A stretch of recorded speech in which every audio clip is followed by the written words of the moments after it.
কোটা আন্দোলন নিয়ে রাতভর বিভিন্ন ধরনের অসত্য তথ্য এবং গুজব ছড়াতে থাকে সামাজিক যোগাযোগ মাধ্যম ফেসবুক জুড়ে।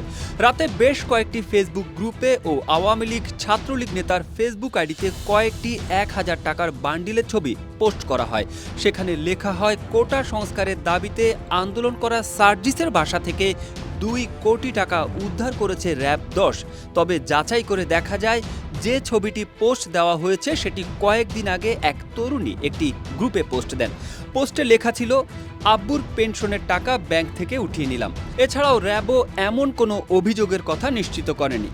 এদিকে বেশ কয়েকটি গ্রুপে পোস্ট দেওয়া হয়, রাতের মধ্যেই ঢাকা ছাড়ছেন কোটা আন্দোলনকারী বৈষম্য বিরোধী ছাত্র আন্দোলনের সমন্বয়করা। তাদের ঢাকা ছাড়তে দেবেন না, এক দফার হিসেব বাকি আছে। ফ্যাক্ট চেকাররা বলছেন, শনিবার রাতভর গুজবের রাত ছিল, তবে কোনো গুজবেরই সত্যতা পাননি তারা। যমুনা রেফ্রিজারেটর, খাবার ফ্রেশ তো লাইফ জম্পেশ। গতকাল রাজধানীর কেন্দ্রীয় শহীদ মিনারে হাজার হাজার মানুষের সমাবেশে বৈষম্য বিরোধী ছাত্র আন্দোলনের পক্ষ থেকে সমন্বয়ক নাহিদ ইসলাম সরকার পদত্যাগের এক দফা দাবি ঘোষণা দেন। এরপর সেখান থেকে মিছিল নিয়ে শিক্ষার্থীরা অবস্থান করে শাহবাগে এবং ৪ আগস্ট অসহযোগ আন্দোলনের ঘোষণা দিয়ে রাত ৯টার দিকে শাহবাগ ছাড়েন শিক্ষার্থীরা।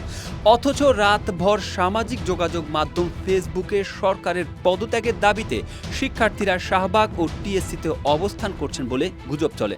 সরকারের পদত্যাগের পর তারা ঘরে ফিরবে এমন পোস্ট দেখার পর রাত ৩টার দিকে শাহবাগ ও টিএসসিতে গিয়ে কোনো জমায়েত দেখা যায়নি।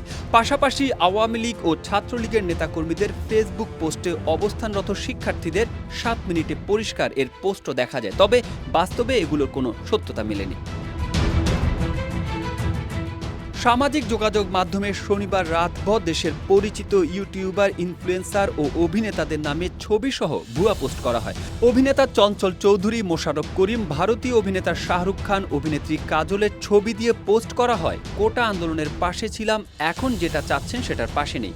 10 মিনিট স্কুলের প্রতিষ্ঠাতা আয়মান সাদিক ও ইউটিউবার রাফসান দা ছোট ভাইয়ের ছবি দিয়ে একই কথা পোস্ট করা হয়, তবে তাদের ভেরিফাইড ফেসবুক আইডিতে গিয়ে এ ধরনের কোনো পোস্ট দেখা যায়নি। জুলাই মাসের প্রথম সপ্তাহে সরকারি চাকরিতে কোটা সংস্কারের দাবিতে আন্দোলন শুরু করেন শিক্ষার্থীরা। ঢাকা বিশ্ববিদ্যালয় থেকে শুরু হওয়া এই আন্দোলন আস্তে আস্তে ছড়িয়ে পড়ে দেশের প্রতিটি সরকারি বেসরকারি বিশ্ববিদ্যালয়, কলেজে। এরপর আন্দোলনের শিক্ষার্থীদের ওপর হামলা, মৃত্যু, গ্রেপ্তারে বদলে গেছে আন্দোলনের ধরন ও কর্মসূচি। তারই ধারাবাহিকতায় আজ সারা দেশের সরকারের পদত্যাগের এক দফা দাবি নিয়ে অসহযোগ আন্দোলন কর্মসূচি পালন করছে আন্দোলনকারীরা।